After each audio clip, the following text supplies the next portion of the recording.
So the hands are going down, and we're looking for the umpire to put the flag up. You can see the wind is still relatively strong tailwind here, quite flat water now as it calms a little bit, but through the day we've had some pretty fast times. Will it be a fast time here as we go away in the Thames Challenge Cup? Leander on the left, Marlow Rowing Club A on the right. It's a local derby. We've seen them before. What will happen this time? Yeah, and Leander got a really clean start there, and there was just a bit of a shipwreck. Something happened in the Marlow boat there. There was a small crab, maybe someone, I don't know, something happened that just maybe have impeded their speed as they came off the start there. But it'd be interesting how we get that shot when we come to the end of the island. So when you say sort of a shipwreck, not very clean, you mean some blades kind of catching the water. It's quite a sort of swirly, noisy start, isn't it? Yeah, obviously in the eights there's loads of noise that goes on with everybody trying to like get the force down, get the speed of the hull up to like maximum speed as quick as possible. And if people aren't kind of switched on to what's going on, and we talked about they've been sitting up there a long time now. They've had a lot of time to think about this. Yeah, I think that's right. And this is the Leander crew on the far side are starting to pull steadily away. It's their gap year program. And Marlow Rowing Club A, well, you don't want to gift Leander crews anything, do you? And they gifted them a seat or two potentially from what you saw at the start there, Mark. So psychologically tough. They've had to be delayed at the start. Then they haven't had the best start. So what kind of resilience do these young men have? Well, for me, it's about the coxswain's role now. That's when they become so important now, because, you know, maybe they haven't got the cleanest start. There may be a slight doubt in their mind. They can see the crew beside them slightly slipping away. That's the role of the coxswain now. This is where they earn their money in my book. Yeah, not so when they're side by side, when they're down and you need to galvanise the crew to get back on terms. Absolutely right. You mentioned the cox, and Edward Allen, who's coxing that Marlow Rowing Club A crew. It's his fifth Henley, so he's got some real experience down the course here as well. But you can see now we're in that moment of trying to sustain the overlap as they approach the barrier mark. We'll get a read from those signals at the barrier. Lane 1 goes up first. That's for the Leander crew on the right of our picture, and in lane 2, Marlow Rowing Club's A crew. And we'll see exactly what the margin is if the strings work on our technical display board. There, the laser display board. Have they got overlap? No, not quite. So the clear water already. And it looks like you talk about string. They've broken that contact. They've broken that string. You know, I always talk about the beauty of Henley. If you are down, you latch onto that stern of the other boat and let them carry you. If you let that string break, very quickly that gap can appear and can be really challenging to get back on terms. So look at this, Leander coming under our camera here. You see the flow, you hear the power and the push and the sort of send, we call it the send off the finish there, as the blades leave the water, just push the puddles that you can see now behind them.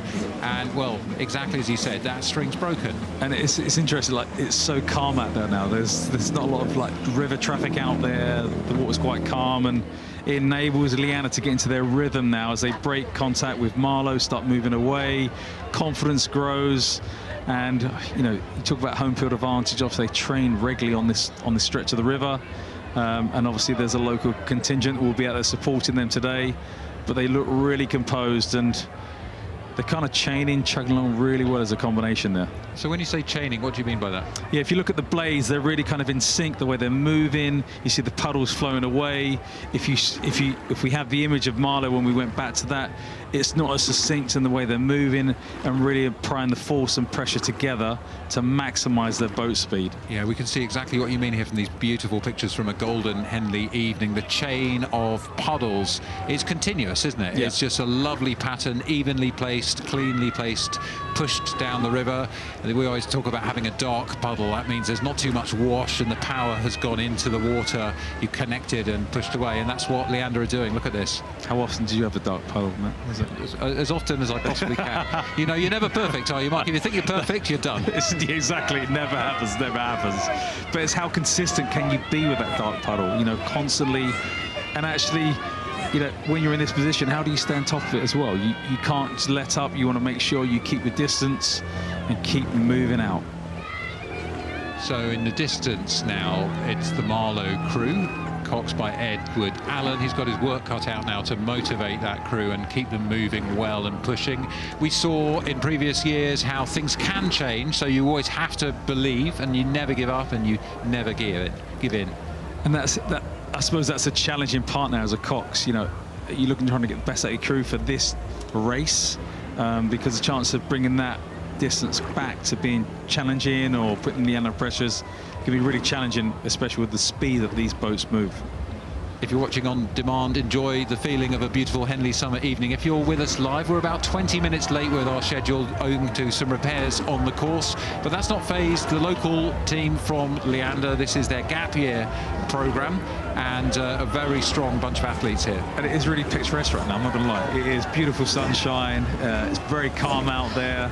This is a night you want to be out rowing and racing on the course. Yeah, so many people are enjoying exactly that here at Henley. If you're at home now, well, pop open something cold and kick back. We've got plenty more races still to come as the Marlow crew divide the ducks and head through to the final stages of this race. Leander now really, I bet they'll be enjoying this row, Mark.